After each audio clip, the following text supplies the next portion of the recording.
It's 2016. Our new neighbors invite our family over for a nighttime barbecue. My mom and my dad and my sister and I meet in their backyard at like 8 o'clock.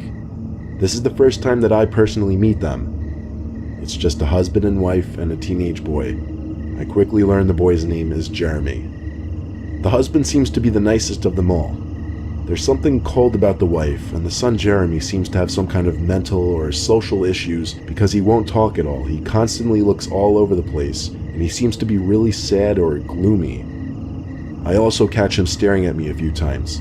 Each time I grow increasingly uncomfortable around him and try even harder not to look at him anymore. After eating a burger and hot dog each, our parents pretty much talk to his parents. I wait a little bit before sneaking back to our house because I was bored and uncomfortable.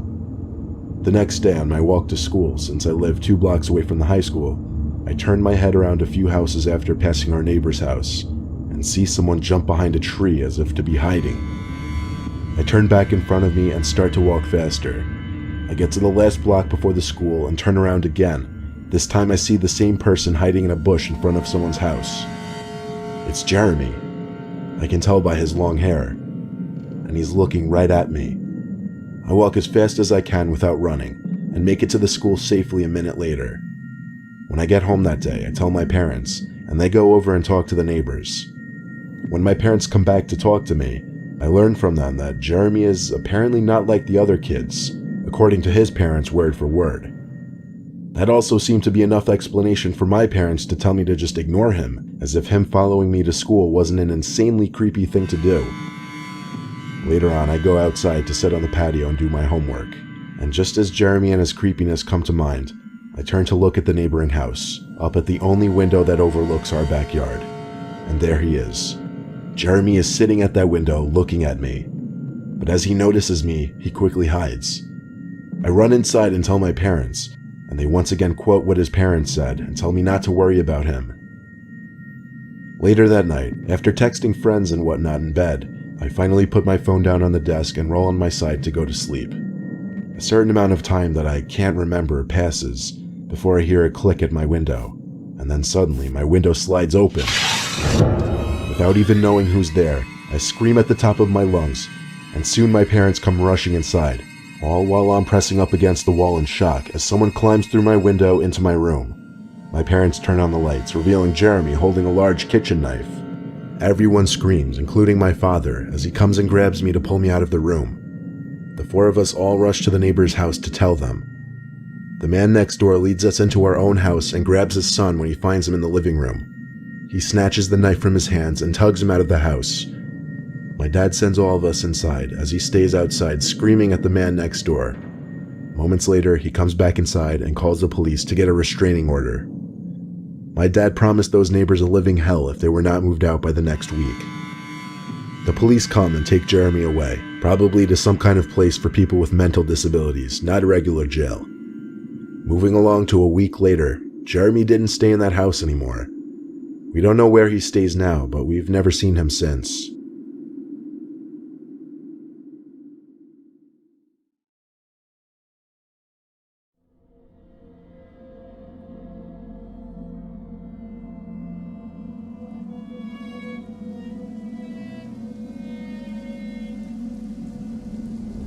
I lived in a house from hell for a couple of weeks. I was a college student, and my parents were paying for a house for me to live in. I'm spoiled, I know. Well, the house was modest, nothing fancy or huge, and I was happy with it. Well, for the first few days anyway. Then things quickly started getting strange. On a rainy Saturday with nothing to do, I was watching TV for a few hours. That was when I heard a scrape on my living room floor. I looked around the room thinking an animal got into the house or something. I sat back down and resumed watching TV. That was the first weird occurrence. The rain continued throughout the rest of the day and into the night, which made for an excuse to not go out. I stayed in watching more TV in the living room. I perked up when I thought I heard something from the kitchen. Laughably, I took a pillow with me as, I guess, some sort of weapon and walked over to the kitchen doorway. There, in the middle of the dark kitchen, was a box of Cheerios on the floor spilling out hundreds of the tiny O's. I had no idea how that could have happened. Nevertheless, I dropped the pillow and began cleaning up the Cheerios off the floor. As I was doing so, I heard a creak, like the sound weak areas of a wood floor make when someone steps on them. It was by the kitchen table. I looked up, but nobody was there. I knew I was going crazy now. Every little sound must have been making me paranoid. I cleaned the Cheerios and went back to watching TV. The thunder outside was getting louder as the bulk of the storm seemed to be passing overhead. Yet I found it to be strangely relaxing. That was the last thing I remember, appreciating the sound of the storm outside, before waking up from what seemed to be an hour-long doze. The TV was still on, but that wasn't what woke me. I remember believing I woke up to a bang or thud from downstairs. Regardless, I turned off the TV and marched upstairs to bed. The next day was normal, as was the day after that. It wasn't until the next gray, rainy day that strange things started happening again. I woke up in my bed that morning feeling like I had been drinking all night the night before. I felt sicker than I'd ever felt with any hangover before. I didn't do much walking around that day. The gloomy dark weather only made me more bedridden. I left the TV in my bedroom on all day just as background noise, with a garbage pail by my side in case I had to puke. At midday, I muted the TV after hearing sounds coming from above me.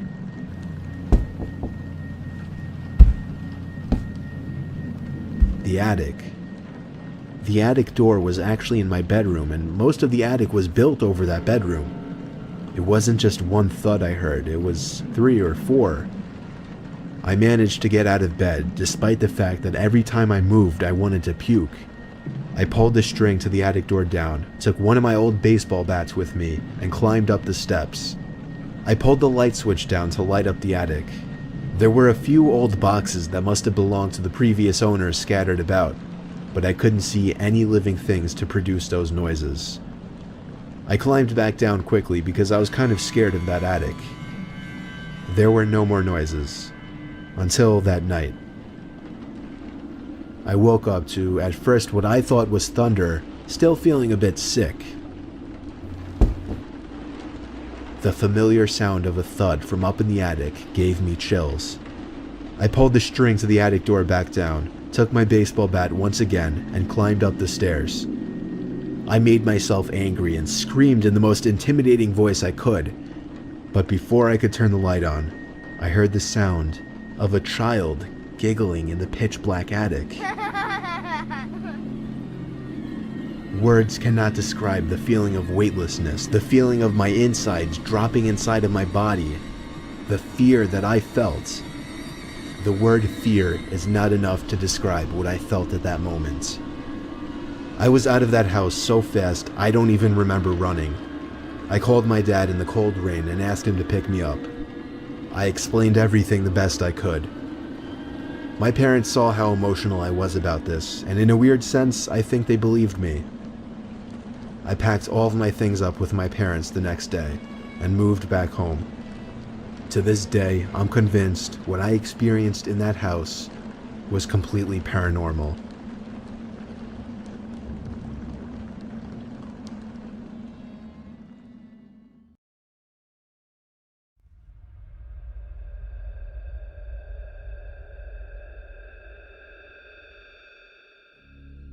So this, by far, is the craziest, scariest first date I ever had in my life. The date itself lasted about 2 hours, so keep that in mind when you are reading about the tornado of events that unfolded. So, to start from the beginning, I, 30 female, met this guy on Bumble, 39 male, while I was renting a room at a sober house in Colorado Springs to get everything squared away to officially move out here. Nursing license transferred, job, apartment. After I officially moved out and got settled in, we talked on the phone a few times and decided to meet in person. It was about 4 in the afternoon and we planned to have dinner and maybe go on a scenic drive. He had asked me to pick him up from his work and we could go from there. Didn't think much of that at the time, So I went to his work and picked him up, figuring I would drop him back off so he could take his car and go home. First thing he told me to do when he got in my car is stop at the liquor store. He wanted to grab something for later. After he told me to stop at the liquor store, I felt kind of awkward because he knew that I was in recovery. At this point in my recovery, I feel okay with being around alcohol. He came out of the liquor store with 2 shooters of Patron and a bottle of vodka. Not even minutes after leaving the liquor store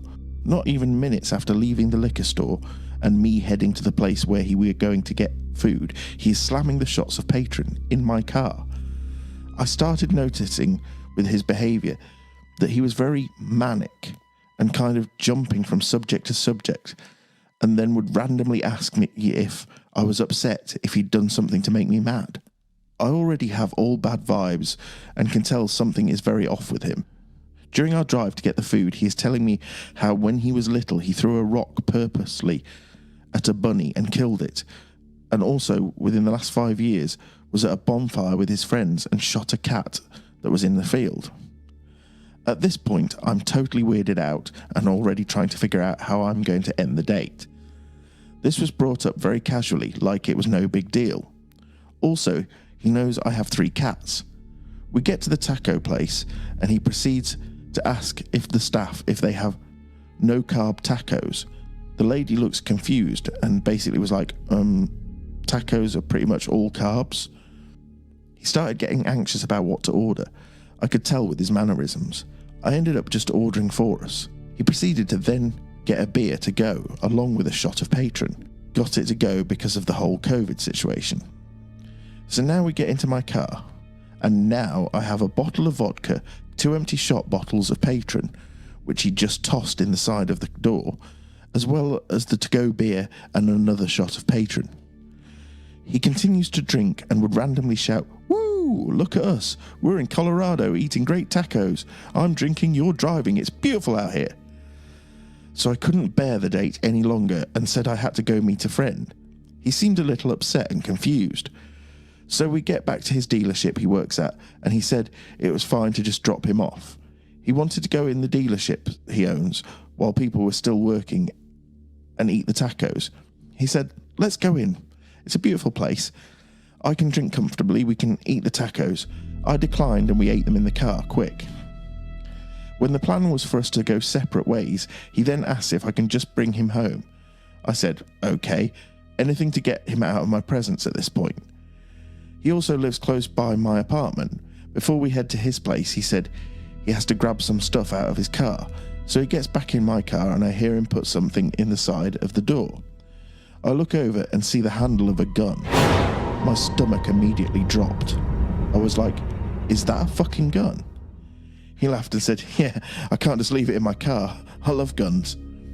I told him I was super uncomfortable, and he just laughed like, "Why would you be uncomfortable?" Basically just said, because I don't know you all barely. This is our first time meeting, and now you have a gun in my car? Thinking back, I should have told him to get out of my car, but I had never been in this kind of situation before, and the fact that there was now a loaded gun in my car, and he was drunk, I did not know what to do, so just proceeded to leave the dealership and bring him home. So on the way to his apartment, he then asked me if he can see my phone. Thinking in my head like, okay, no way. You're drunk, you have a gun in my car, and now you want my phone in your possession. I asked why, and he kind of stuttered and said he wanted to look up a song. I said I would type it in, and he insisted that he type it. I then blurted out, "No, you have a gun in my car and now you want my cell phone. Not happening." He kept seeming so alarmed that I was so freaked out about him having the gun in my car and that he wanted my phone. After typing in the song he wanted, I continued to humour him and make future plans and talk about how great of a time I had. This was the only tactic I could think of to keep him in a positive mood and think things were going great. All I could think was the loaded gun next to him. So finally, after what felt like hours, we get to his apartment. As he's getting out of my car, he goes to grab his gun very haphazardly and literally has his finger on the trigger. At this point, he was still in the passenger seat of my car. He then steps out and could probably see the look of fear in my eyes and laughed and then whipped the gun around the front of him and finally put it back in his back pocket.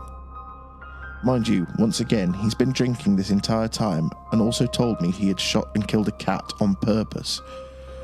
He then told me to keep the bottle of vodka he had bought, so I had to come back later to watch a movie with him. I said, absolutely not. Take the bottle and I will call you after I meet my friend. I never reached out and I haven't heard from him again. Thank God.